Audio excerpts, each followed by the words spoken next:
ایک صحابی تھے جوان 12-14 سال عمر, عشق لگا سی کھیڑا کھیڑ دی میں. 12-14 سال عمر تو ہر وقت حضور کے پاس رہتے تھے. صحابہ کہتے ہیں ہم نے سوچا ہر وقت ہی رہتا ہے. ایک دن نبی پاک صلی اللہ علیہ وسلم نے کہا ان کو ذرا بتاؤں تو صحیح ہے مجھ سے پیار کتنا کرتا ہے. صحابہ کو تجربہ کرانے کے لیے حضور نے اس سے کہا مجھ سے پیار کرتے ہو؟ اس نے کہا بیبا آپ کو پتہ ہی ہے سارا. تو حضور نے فرمایا جاؤ اپنے باپ کی گردن کاٹ کے لاؤ. کس کی؟ اوکھا جے بابا کام. ہاں اپنے باپ کی گردن کاٹ کے لاؤ. 12-14 سال عمر, چھلانگ لگائی. مسجد نبوی کے دروازے پر مولا علی شیر خدا کھڑے تھے. ان کی گردن میں تیر کمان تلوار تھی, کھینچی تلوار. اور جب دوڑے نا جذبات میں تو حضور نے فرمایا اسے پکڑ لاؤ, اس نے سچ مچ کاٹ کے لے آنی ہے, لے آؤ پکڑ. عاشق نزاکت جانتے ہیں. حضرت طلحہ بن برا بیمار ہو گئے. بیمار, دن میں 2 دفعہ میرے نبی تیمارداری کرنے جاتے. 2 دفعہ. اللہ کرے وہ بیماری میں ہی آ جائے. چر ہویا میں ترلے لیندیاں کدی موڑ میرے ول واگاں, خواب میری وچ ایک وار جاویں میں ساری عمر نہ جاگاں. نبی پاک صلی اللہ علیہ وسلم 2 دفعہ تیمارداری کرنے جاتے. 2 دفعہ دن, 2 دفعہ حضور پتہ لے. ایک دن حضور شام کو گئے, ان کا ماتھا چوما تو حضور کی آنکھوں میں آنسو آ گئے. پھر میرے حبیب پاک نے ان کے والد کو کونے میں بلایا, کوئی بات کہی, باپ بھی رونے لگے. حضور نے پھر پیار کیا, چلے گئے. حضرت طلحہ اپنے ابا جی سے کہنے لگے حضور کیا کہہ کے گئے؟ کہا بیٹے کچھ نہیں. کہا نہیں مجھے بتائیں. کچھ نہیں, رشتہ ہی بڑا نازک, نہیں بتائیں. تو باپ نے سر پہ ہاتھ رکھا, کہا حضور کہہ گئے ہیں تو آج شام کو فوت ہو جائے. اور جب حضور نے کہا جب اس کا انتقال ہو جائے تو مجھے خبر کرنا. والد کو چارپائی پہ بٹھا کے تو حضرت طلحہ نے ہاتھ پکڑ لیا. عشق تیاگ دو میں ایک برابر, پر عشق دا سیک ودھیرا.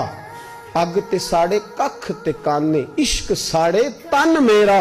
او اگ دا دارو می تے پانی, مینوں کوئی دسے عشق دا دارو کیڑا. بلے شاہ اتھے کچھ نہیں بچدا جتھے عشق ہوراں دا ڈیرا. ہاتھ پکڑا باپ کا اور کہنے لگے ابا جی ایک وعدہ کرو, رات کو جب میں فوت ہو جاؤں تو نبی پاک کو اطلاع نہیں دینی, خبر. کہا بیٹے حضور کہہ گئے ہیں دینی ہے, تو کہتا نہیں دینی, کیوں؟ عاشق نزاکت جانتے ہیں. اگرچہ 12-14 سال عمر تھی پر عشق پکا تھا نا, نزاکت سمجھتے تھے. کہنے لگے ابا جی جن گلیوں سے حضور نے گزر کے آنا ہے وہ یہودیوں کی گلیاں ہیں. ایسا نہ ہو میرے جنازے کی خاطر حضور گزرے اور کوئی میرے نبی کو تکلیف دے دے, اس لیے خبر نہیں کرنی مصطفیٰ کو. آپ جنازہ پڑھ کے دفنا دینا. رات کو انتقال ہوا, باپ نے جنازہ پڑھا, دفن کیا. سارا کچھ جاننے والے رسول آئے. کہا مجھے بتایا کیوں نہیں؟ عرض کی محبوبہ, کہتا تھا حضور کو تکلیف نہیں دینی, میری ذات کی خاطر تکلیف نہ دینا, نہ کوئی یہودی تکلیف نہ پہنچا دے. گلیاں یہودیوں کی ہیں, قربان جائیں. ساری دنیا روضہ رسول پہ, اور میرے رسول نے فرمایا مجھے بتاؤ اس کی قبر کہاں ہے. ساری دنیا روضہ رسول پہ, اور نبی پاک اس غلام کی قبر پہ کھڑے آنسو بہہ رہے ہیں. صحابہ کہتے ہیں ہر قبر پہ دعا یہ ہوتی تھی یا اللہ قبر کشادہ کر دے, یا اللہ اس کا حساب آسان کر دے. یہاں دعا بھی انوکھی, اس کے لیے دعا بھی انوکھی, رشتہ ہی بڑا نازک ہے.